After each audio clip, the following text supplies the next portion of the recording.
ಮಕ್ಕಳ ಯಾವ ಪ್ರಯೋಗ ಮಾಡ್ತಾ ಇದ್ದೀರಾ? ಓಕೆ, ಗಾಳಿಯು ಮೇಲ್ಮುಖ ಒತ್ತಡವನ್ನು ಉಂಟು ಮಾಡುತ್ತೆ ಅನ್ನೋದು ಪ್ರಯೋಗ. ಹಾಗಾದ್ರೆ ಈ ಪ್ರಯೋಗಕ್ಕೆ ಯಾವ್ಯಾವ ವಸ್ತುಗಳನ್ನು ತಗೊಂಡಿದ್ದೀರಾ ಮಕ್ಕಳ? ನೀರು, ಸಾಣಿ, ತಟ್ಟೆ, ಲೋಟ. ಓಕೆ, ಸಾಣೆಯಲ್ಲಿ ನೀರು ಹಾಕಿದ್ರೆ ನೀರು ಕೆಳಗೆ ಬೀಳುತ್ತಲ್ವಾ? ತೋರಿಸ್ರಿ ನೋಡೋಣ. ಸಾಣಿ ಎತ್ತಿಡಿರಿ.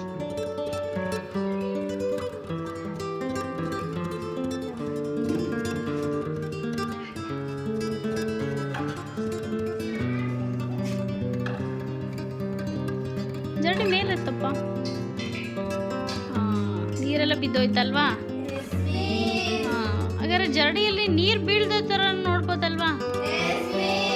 ನೋಡೋಣ, ಆ ಪ್ರಯೋಗ ಮಾಡ್ರಿ.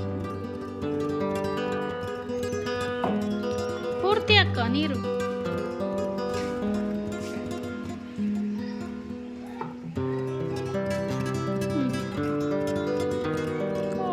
ಲೋಟದಲ್ಲಿ ನೀರಿದೆ, ಆದ್ರೂ ಕೆಳಗೆ ಬೀಳ್ತಾ ಇಲ್ಲ. ಹೆಂಗೆ? ಏನ್ ಕಾರಣ ಇದಕ್ಕೆ? ಗಾಳಿ ಮೇಲ್ಮುಖ ಒತ್ತಡವನ್ನ ಉಂಟು ಮಾಡುತ್ತೆ. ಇನ್ನು ಯಾರು ಹೇಳ್ತೀರಿ ಸ್ಪಷ್ಟವಾಗಿ? ಗಾಳಿ ಮೇಲ್ಮುಖ ಒತ್ತಡವನ್ನು ಉಂಟು ಮಾಡುತ್ತದೆ. ಹಾಗಾಗಿ ನೀರು ಕೆಳಗಿಂದ ಒತ್ತಡ ಉಂಟು ಮಾಡ್ತಾ ಇದೆ. ಹೊರಗಡೆಯಿಂದ ಗಾಳಿ ಹೋಗ್ಲಿಕ್ಕೆ ಪ್ರಯತ್ನ ಪಡ್ತಾ ಇದೆ ಒಳಗಡೆ, ಆದರೆ ಅವಕಾಶ ಇಲ್ಲ. ಆ ಕಡೆಯಿಂದ ನೀರು ಕೆಳಗೆ ಎಲ್ಲ ಕವರ್ ಮಾಡ್ಕೊಂಡಿರೋದ್ರಿಂದ ಏನಾದ್ರು ಸ್ವಲ್ಪ ಅಲ್ಲಾಡ್ಸಿರಿ ಅಂದ್ರೂ ಕೂಡ ಗಾಳಿ ಏನು ಮಾಡುತ್ತೆ? ಒಳಗಡೆ ಹೋಗುತ್ತೆ. ಆಗ ಒಳಗಿರುವಂಥ ನೀರು ಹೊರಗೆ ಬಂದು ಆ ಜಾಗವನ್ನು ಗಾಳಿ ಆಕ್ರಮಿಸ್ಕೊಳ್ಳುತ್ತೆ. ಈಗ ಟ್ರೈ ಮಾಡ್ತಿದೆ, ಗಾಳಿ ಒತ್ತಡವನ್ನು ಉಂಟು ಮಾಡ್ತಾ ಇದೆ, ಆದರೆ ಹೋಗ್ಲಿಕ್ಕೆ ಅವಕಾಶ ಇಲ್ಲ, ಕೆಳಗಿಂದ ತಳ್ತಾ ಇದೆ. ಹಾಗಾಗಿ ಲೋಟದಲ್ಲಿರುವಂಥ ನೀರು ಸ್ವಲ್ಪನೂ ಕೂಡ ಸಣ್ಣೆಲ್ಲ ಹಾಕಿದ್ರೂ ಏನಾಗ್ತಾ ಇಲ್ಲ, ಚೆಲ್ತಾ ಇಲ್ಲ. ಹಾಗಾದ್ರೆ ಈ ಸರಳ ಪ್ರಯೋಗದಿಂದ ಏನು ಗೊತ್ತಾಗುತ್ತೆ ಮಕ್ಕಳ?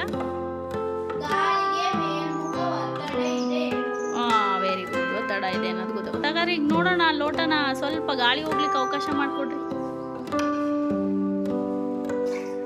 ನೋಡ್ರಿ, ಸ್ವಲ್ಪ ಗಾಳಿ ಹೋಗ್ಲಿಕ್ಕೆ ಅವಕಾಶ ಮಾಡಿಕೊಟ್ರು ಕೂಡ ನೀರು ಕೆಳಗಡೆ ಏನಾಯಿತು? ಚೆಲ್ತು. ಆ ಸ್ಥಳವನ್ನು ಗಾಳಿ ಆಕ್ರಮಿಸ್ಕೊಳ್ತು, ಅಲ್ಲಿರುವಂಥ ನೀರನ್ನ